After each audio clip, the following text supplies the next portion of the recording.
সপোন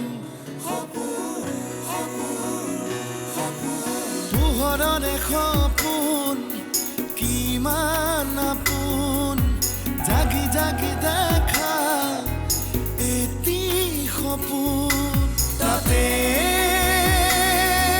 জ্বলি নুমাই যোৱা মৰাও শিৰজোন পোহৰৰ সপোন মৰাও শিৰজোন পোহৰৰ সপোন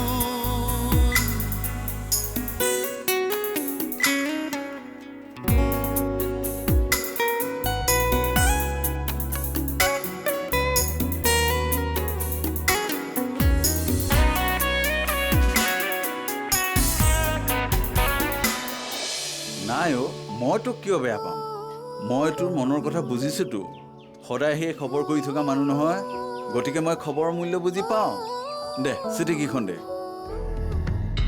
মই তোমাক এতিয়াও কিয় পাহৰিব পৰা নাই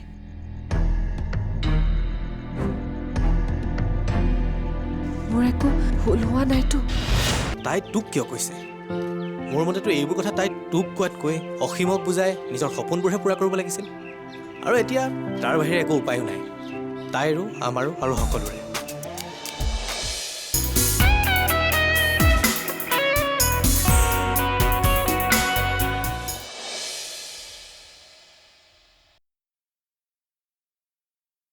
সকলোবোৰ কথা যিকোনো মানুহৰ আগত ক'ব নালাগে বিশেষকৈ নিজৰ একান্ত গোপন কথাবোৰ তেন্তে কাক ক'ম ঘৰখনত কোন আছে মোৰ কথা শুনিব বিচৰা মই যেন ঘৰখনৰ সদস্যই নহয় সেই বুলি কথাবোৰ তই মৃন্ময় আগতকৈ কি লাভ পালি মৃন্ময় কোৱা কাৰণেতো তই মোৰ লগত আজি কথা পাতি আছ নহ'লেতো ককায়েক হিচাপে এটা ধমকি দিবলৈও তোৰ হাতত সময়েই নাই অসীমৰ লগত বিয়া হোৱাত তোৰ কিবা আপত্তি আছে মোৰ আচলতে বিয়া হোৱাটোতেই আপত্তি আৰে এদিন বিয়া হ'বইতো লাগিব যেতিয়ালৈকে মই মোৰ ভৰিত থিয় হোৱাৰ সপোন পূৰ কৰিব নোৱাৰোঁ মোৰ মনটো বুজি পোৱা এজন মানুহ বিচাৰি নাপাওঁ তেতিয়ালৈকে মোৰ বিয়া হোৱাৰ অকণো ইচ্ছা নাই তেনেহ'লে কথাবোৰ তই মা দেউতাক খুলি ক'ব লাগিছিল নোকোৱাটো মোৰো ভুল হৈছে কিন্তু ইমান ডাঙৰ ডিচিশ্যন এটা মোক নুসুধাকৈয়ে তেওঁলোকে লৈ কি শুদ্ধ কাম কৰিলে তোৰ লগত আলোচনা কৰিব লাগিছিল কিন্তু তই সেই বুলি এইটো ভাবিব নালাগে যে মা দেউতাই তোৰ বেয়া এটা চিন্তা কৰিব আৰু দেউতাইতো তোৰ সুখৰ কাৰণে এই ডিচিশ্যনটো লৈছে জানো কিন্তু মই নিজেই মানুহজনে উপস্থিত থকাৰ পিছতো মোক এবাৰো নুসুধাকৈয়ে তেওঁলোকে ডিচিশ্যনটো নিজেই কিয় ভাবি ল'ব লাগে তাৰ পৰা এইটো প্ৰমাণ নহ'লনে যে তেওঁলোকে যেনেদৰেই ভাবে আমি তেনেদৰেই সুখী হ'ব লাগিব অসীমৰ লগত তই সুখী নহবি বুলি কেনেকৈ ভাবিলি সি তাৰ নিজৰ সুখৰ কাৰণে আৰু ঘৰখনৰ সুখৰ কাৰণে মোক বিয়া কৰাবলৈ ওলাইছে মোৰ সুখৰ কাৰণে নহয় আৰু মই ভালদৰেই জানো তাৰ লগত বিয়া হোৱাৰ পাছত তাহাঁতৰ ঘৰখনৰ সুখৰ কাৰণে মই নিজৰ সকলো বাদ দি তেওঁলোকৰ ঘৰৰ সুখৰ কাৰণে মোৰ জীৱনটো উচৰ্গা কৰিবলৈ মোক বাধ্য কৰাই দিব তাত মোৰ সুখ দুখ মোৰ সপোনৰ কথা তেওঁলোকে কোনোদিন চিন্তা নকৰে অসীমে তোৰ মনৰ কথা বুজি নাপাব বুলি তই এতিয়াই কেনেকৈ জানিলি তইতো এতিয়ালৈকে ভালদৰে তাৰ লগত কথাই পতা নাই উফ ৰাম ভাত ৰান্ধোতে চাউল এটা টিপি চালেই গম পায় ভাত সিজিছে নে নাই সিজা মানুহ এজনৰ মন বুজিবলৈ ঘণ্টাই ঘণ্টাই কথা পাতিবলৈ প্ৰয়োজন নাই নহয় দাদা এটা চাউনি বা এষাৰ বাক্যই যথেষ্ট তোৰো কথাবোৰ আজি কিবা দাৰ্শনিকৰ দৰে লাগিছে মোৰ যে বিশ্বাসেই হোৱা নাই মই মোৰ ভনীজনীৰ লগত কথা পাতি আছোঁ আজি তই তোৰ ভনীজনীৰ লগত কথা পতা নাই দাদা নিজৰ জীৱনটোক কাৰোবাৰ কথাত ক'ৰবাত উটুৱাই দিবলৈ ওলোৱা এজনী অসহায় ছোৱালীৰ লগত কথা পাতি আছ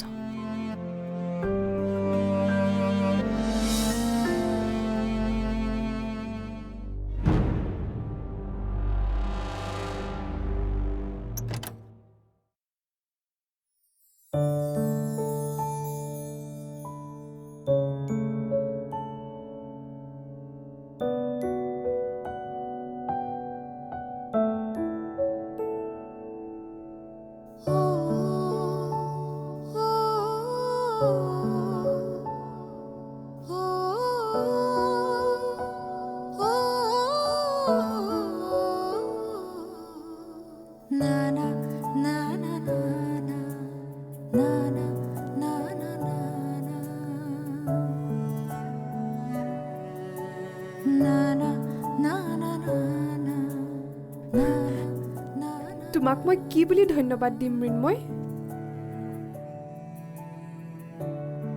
শেষত যে তুমি মোৰ মনে বিচৰা কথাটো কৈ দিলা। Thank you Mrinmoy, thank you so' মাছ।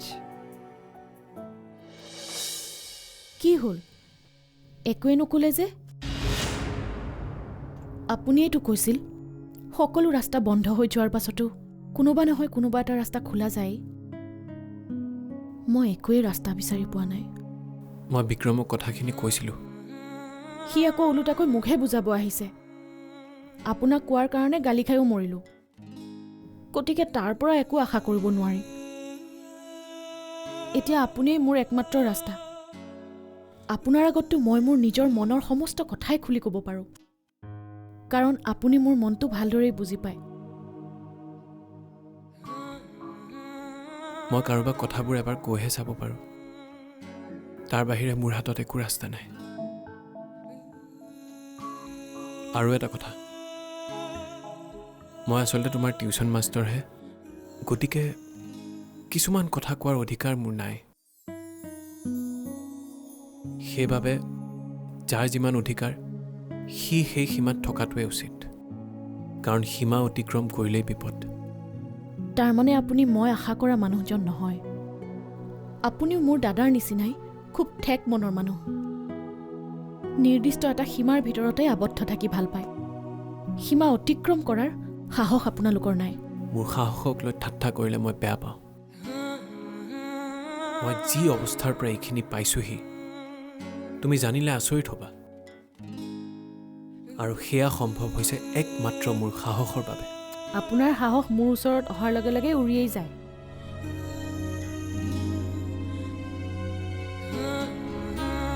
মই তোমাৰ বাবে কি কৰিব পাৰোঁ শিখা, কোৱা? কাৰণ সকলো কাম সাহসেৰে নহয়। ময়ো আপোনাৰ দৰে সাহস কৰি পেলাইছোঁ। কেনেকুৱা সাহস? আপোনাৰ দৰেই সাহস। মই ঘৰত কৈ দিম যে অসীমৰ লগত মই বিয়াত নবহোঁ। কিন্তু তাৰ বাবেতো তুমি এটা কাৰণ দৰ্শাব লাগিব। তুমি কি ক'বা? মই ক'ম যে মোৰ মনটোক ভালদৰে বুজি পোৱা আৰু ময়ো তেওঁৰ মনটো ভালদৰে বুজি পোৱা অসীমতকৈও যোগ্য ল'ৰা এজন বিচাৰি পাইছোঁ।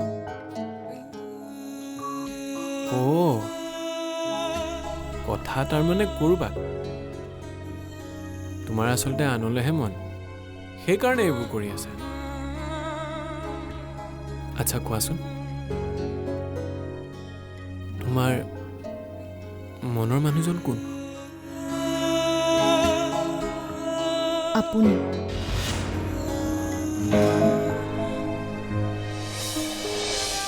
তোমাৰ এই কথাষাৰকে পোন প্ৰথমবাৰৰ বাবে মৃন্ময় ভুল বুলি প্ৰমাণ কৰিছে মা। সি মোক সদায় মনত ৰাখিছে মা, কেতিয়াও পাহৰি যোৱা নাই। আমাৰ মাজত যোগাযোগ প্ৰায়ে আছে। আজি সি কি লিখিছে জানা?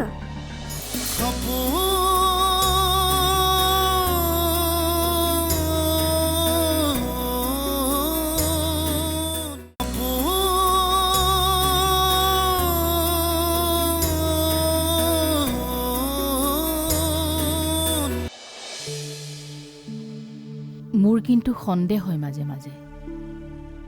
সি যোৱা পিছৰে পৰা ঘৰখনলৈ এবাৰো অহা নাই। সকলো যেন পাহৰি গৈছে। তাৰ মাজত জানো তোক মনত ৰাখিছে? চহৰত যদি কাৰোবাক পায়? মা, তেনেকৈ নক'বাচোন। মৃন্ময় এক মুহূৰ্তও মোক পাহৰিব নোৱাৰে। শুন, চকুৰ আঁতৰ হ'লে বোলে মানুহৰ মনৰো আঁতৰ হয়। তোমাৰ এই কথাষাৰকে পোন প্ৰথমবাৰৰ বাবে মৃন্ময় ভুল বুলি প্ৰমাণ কৰিছে মা। সি মোক সদায় মনত ৰাখিছে মা, কেতিয়াও পাহৰি যোৱা নাই। আমাৰ মাজত যোগাযোগ প্ৰায়ে আছে। আজি সি কি লিখিছে জানা? সি হেনো একেবাৰে সফল হৈহে মোৰ ওচৰলৈ আহিব। সি মোক বহুত ভাল পায় মা।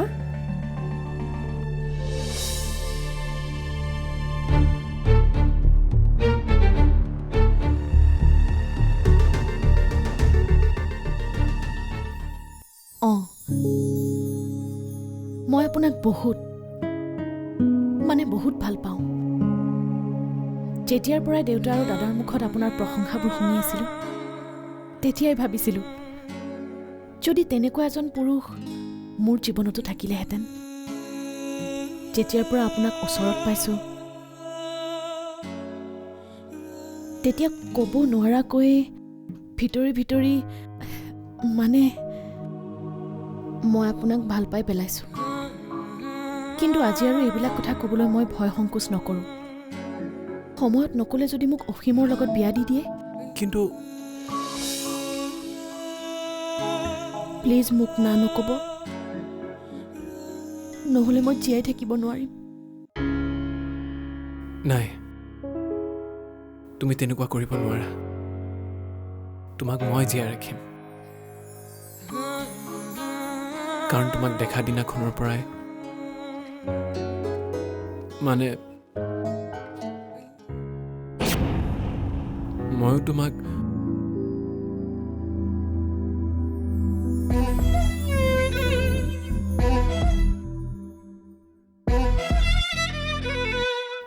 ভাল পাওঁ শিখা।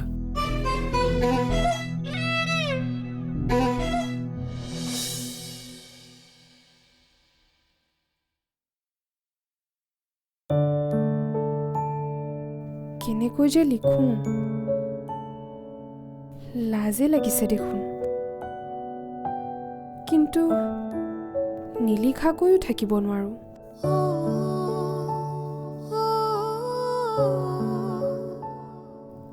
I love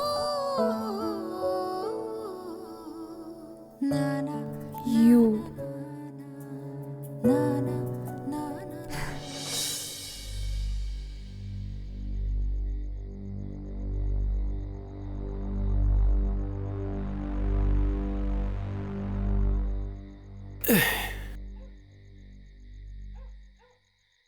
কেশৱ দা, অ' কেশৱ দা, কি হ'ল?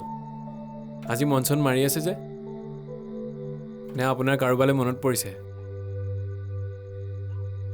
আচ্ছা কেশৱ দা, আপুনিওতো প্ৰেম কৰিছিলে। প্ৰথম প্ৰেমত পৰোঁতে আপোনাৰ কেনেকুৱা লাগিছিল? মোক এতিয়া সেইবোৰ কথা নকৰিবি। মই কিবা এটা চিন্তাত আছোঁ। কিহৰ চিন্তা? মই জনাততো আপোনাৰ পঢ়াৰ বাহিৰে আন একো চিন্তা নাই। কিয়? মই কি মানুহ নহয় নেকি? মোৰ কি অন্য কিবা এটা চিন্তা কৰিব পৰা এটা ব্ৰেইন নাই নেকি? আপোনাৰ খং উঠিছে যে? কওকচোন, কিবা ডাঙৰ প্ৰব্লেমত পৰিলে নেকি? পৰিলোৱেই যেনিবা, সেইবোৰ আনক জনাই কি লাভ? মোক তাৰমানে আপুনি পৰ বুলি ভাবিছে? নাভাবোঁ, ভবা নাই। কিন্তু মোৰ সমস্যাটো তোক ক'লে জানো কিবা লাভ হ'ব? আচলতে মই পৰাজয় হৈ গৈছোঁ। মোৰ জীৱনত সফলতা হয়তো চাগে কেতিয়াওই নাহিব। সকলোৱে কেৱল মোক এজন পৰাজিত ল'ৰা বুলি ভাবে। আৰু আজি কি হ'ল কেশৱ দা? পৰিয়ালৰ মানুহে যিটো দৃষ্টিৰে চালে, সেইটোৰ বাবে মোৰ বৰ দুখ লাগিছে।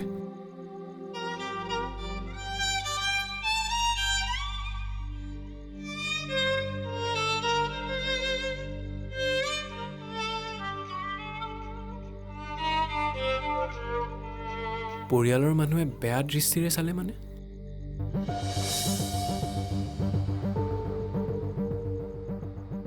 আমি তিনিটা ভাই ককাইৰ মাজত মই আটাইতকৈ দুৰ্বল। ভাই দুটাই বৰ ডাঙৰ চাকৰি নকৰে যদিও এটা মেট্ৰিক পাছ কৰি আৰ্মিত সোমালে, আনটোৱে ব্লকত ঠিকাটুকলিৰ কাম কৰে। সিহঁতেই মোক পঢ়াৰ বাবে খৰচবোৰ দি থাকে। আজি কেইটামান পইচা দৰকাৰ হোৱাৰ কাৰণে ফোন কৰিছিলোঁ। কি বুলি ক'লে জান? সিহঁতে বোলে জনাৰ হোৱাৰ পৰাই মোক পইচা দি ভাগৰি পৰিছে। অনবৰতে দিনে ৰাতি এই টেবুলখনতে বহি থাকোঁ। ভাবোঁ যে এবাৰ মুখস্থ নোহোৱাটো 10 বাৰ পঢ়িলেতো মুখস্থ হ'ব, আৰু সেইকাৰণেই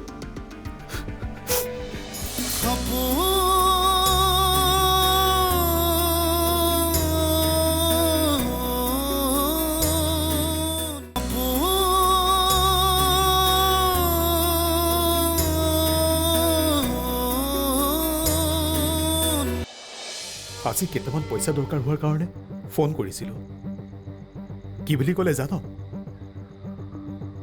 সিহঁতে বোলে জনাৰ হোৱাৰ পৰাই মোক পইচা দি ভাগৰি পৰিছে আৰু পইচা দিব নোৱাৰে। সেইবাবে আজিকালি বাৰে বাৰে পঢ়িলেও একোটা মনত নথকা হৈছে। অনবৰতে দিনে ৰাতি এই টেবুলখনতে বহি থাকোঁ। ভাবোঁ যে এবাৰ মুখস্থ নোহোৱাটো 10 বাৰ পঢ়িলেতো মুখস্থ হ'ব, আৰু সেইকাৰণেই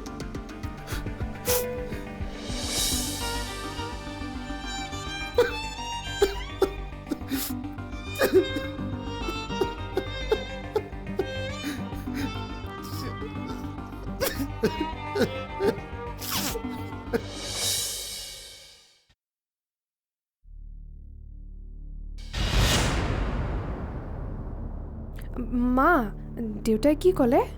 কি বুলি ক'ব? ছোৱালীৰ কথা আৰু মানি নল'বনে? তুমি কথাটো কি বুলি উলিয়াইছিলা? কি বুলি উলিয়ামনো? ক'লো বোলো আজি আপোনাৰ ছোৱালীৰ মনৰ কথা বুজি পালোঁ। তুমি সকলোবোৰ ক'লা নেকি? মোৰ আগততো শপত খাইছিলা। মই শপত ভঙা নাই। তেনেহ'লে কি ক'লা? ক'লো নৱ নামৰ ল'ৰাজন তাইৰ পচন্দ হোৱা নাই। তাইৰ তলে তলে চাকৰি কৰা ল'ৰাৰ প্ৰতিহে মন, আৰু তাই নিজেই প্ৰতিজ্ঞা কৰাৰ দৰে এটা পণ কৰিছে। তাই নিজে চাকৰি বা কিবা কৰি স্বাৱলম্বী নোহোৱালৈকে বিয়াত নবহে। কথাষাৰ শুনি দেউতাৰ কি যে আনন্দ। সঁচাই? তুমি সঁচাই পৃথিৱীৰ আটাইতকৈ মৰমীয়াল মা। জনমে জনমে যে তোমাকে মা হিচাপে পাওঁ। ৰচোন, কি কৰ? এতিয়া ফূৰ্তি কৰাৰ সময় নহয় নহয়, ফূৰ্তি কৰিবলৈ বহুত সময় আছে। কাৰ চকু পানী সপোনত সাজি